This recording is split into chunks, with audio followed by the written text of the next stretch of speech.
Welcome to our channel English solution 48। English solution 48 में आप सभी का स्वागत है। इडियम्स की सीरीज में नाउन से स्टार्ट हुआ है और आज हमारा बी सेशन है। पहला वर्ड लिखा हुआ है अ फीदर इन वंस कैप, मतलब होता है एन अचीवमेंट यानी उपलब्धि।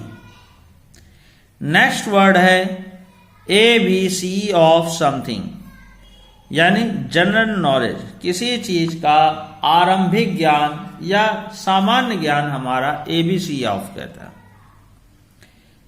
फिर नेक्स्ट है animal spirits, joy of youth, युवावस्था की खुशी, आनंद या कह दें जोश। ठीक है, स्पिरिट्स ऑफ यूथ ज्यादा बेटर सेंस में। Axe to grind, serve selfish motto यानी स्वार्थ सिद्ध करना। क्लियर है। A brain wave, brain wave मतलब होता है अ सडन क्लेवर आइडिया, अचानक आया हुआ विचार। बर्निंग क्वेश्चन मतलब ज्वलंत प्रश्न या मेन टॉपिक ऑफ समथिंग। फिर नेक्स्ट है ब्लू कॉलर जॉब, ध्यान रहे ब्लू कॉलर जॉब मतलब होता है लेबर जॉब, और अगर यही व्हाइट कॉलर जॉब लिखा हो तो उसका अर्थ होता है आपका लिखा पढ़ी वाला कार्य। क्लियर है, सिटिंग जॉब। फिर बैक स्टेयर्स इन्फ्लुएंस मतलब होता है इन्फीरियर मीन्स अनुचित साधन। बैक स्टेयर्स इन्फ्लुएंस का मतलब इन्फीरियर्स मीन यानी अनुचित साधन। ओके। फिर नेक्स्ट है अ बियर गार्डन, तो अ बियर गार्डन मतलब अ प्लेस ऑफ क्वेरल, लड़ाई झगड़े की जगह जहां हर समय कोलाहल मचा रहे। जैसे कोई आदमी कहता है कि अरे हमारा घर अ बियर गार्डन है, तो समझ जाइए क्या कहना चाहता है। A bed of roses, easy and comfortable यानी बहुत आराम, सहज काम, बिना किसी दिक्कत का।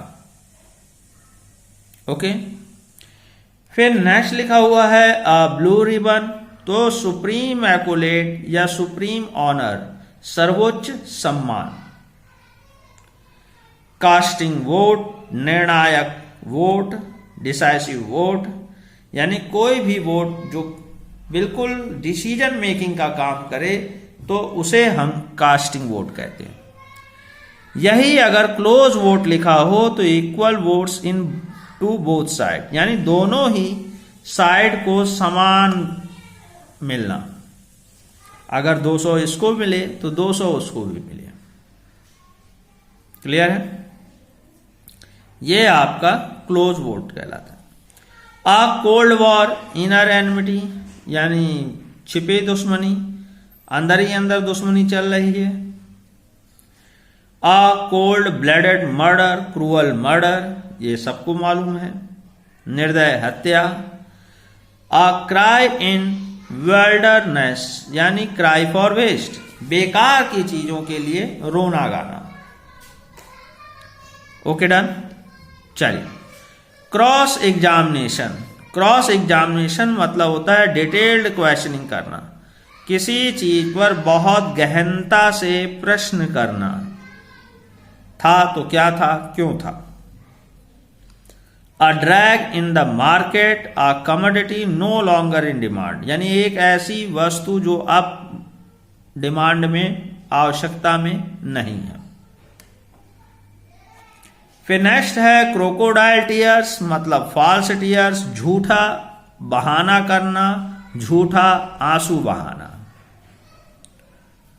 फिर नेक्स्ट लिखा हुआ है बॉसम फ्रेंड, बॉसम फ्रेंड मतलब होता है इंटीमेट फ्रेंड, घनिष्ठ मित्र। नोट कर रहे हैं, गुड। फिर नेक्स्ट लिखा हुआ है अ ब्लाइंड एले, तो ब्लाइंड एले, एले मतलब गली, a road that is closed at one end यानी वह रोड जो आगे जाकर के समाप्त हो गई है। ऐसी कई घर या गलियां होती हैं जो एक जाकर के टी पॉइंट पर अगर डिफर होती हैं तो ठीक, और नहीं डिफर होती हैं तो वो आपका ब्लाइंड एले। फिर नेक्स्ट है a dead letter no longer in use, यानी वो अब कोई इस्तेमाल पे नहीं हो रहा। वो लेटर जो अब डेड हो गया है, अर्थात अब उस नियम का, उस वस्तु का या उस प्रथा का कोई इस्तेमाल नहीं है। अ drop in the ocean meagre amount of something, यानी ऊंट के मुंह में जीरा। जो एग्जाम्पल हिंदी में आता है वही इंग्लिश में a drop in the ocean. An eye wash मतलब प्रीटेंस, धोखा, झूठा बहाना करना। फूल्स इरेंड मतलब यूजलेस अंडरटेकिंग, ऐसा कार्य जिसका कोई अर्थ ना हो, व्यर्थ का कार्य करना। डन है। फिर लिखा है फ्लैश इन द पैन, यानी कि पैन कढ़ाई में चमक, यानी समथिंग दैट हैपेंस वंस या फॉर अ शॉर्ट टाइम। कोई चीज अचानक बस उछली और उसके बाद से वो गायब हो गई। पानी का बुलबुला जिसको आप कह दें।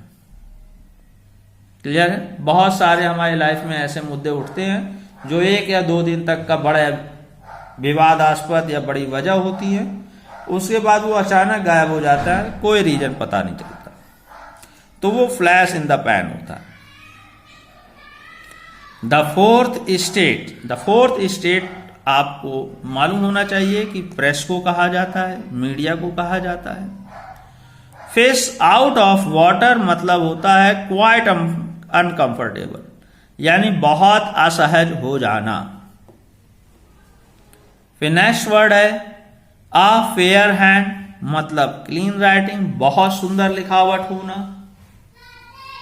और अ फैंसी प्राइस मतलब होता है अनरियलिस्टिक प्राइस, यानी ऐसी कीमत जो अब यथार्थ में ना हो, यानी 10 रुपए की चीज को 1000 बोला जाए तो ये फैंसी प्राइस में आता है। क्लियर है। चलिए आज के लिए इतना ही। Thank you very much.